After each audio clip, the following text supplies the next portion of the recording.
nó trong nó khổm á nhé thôi thì đi than ké còn lại nông khiêu tập chưa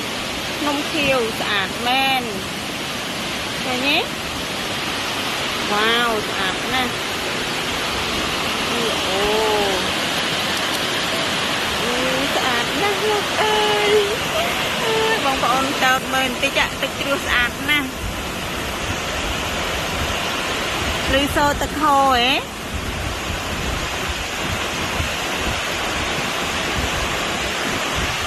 មនុស្សគេមកលេងដែរតាមិនធ្វើមានមនុស្សច្រើនទេព្រោះអីឆ្ងាយហ៎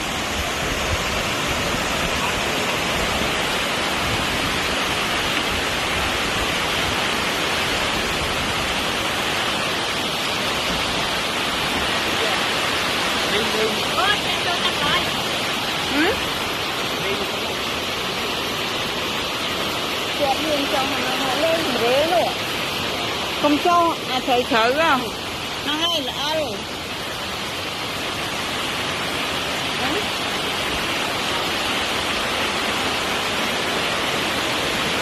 tập khô đây là bạn rau nhé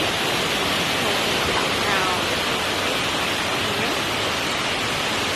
chia sẻ nó được qua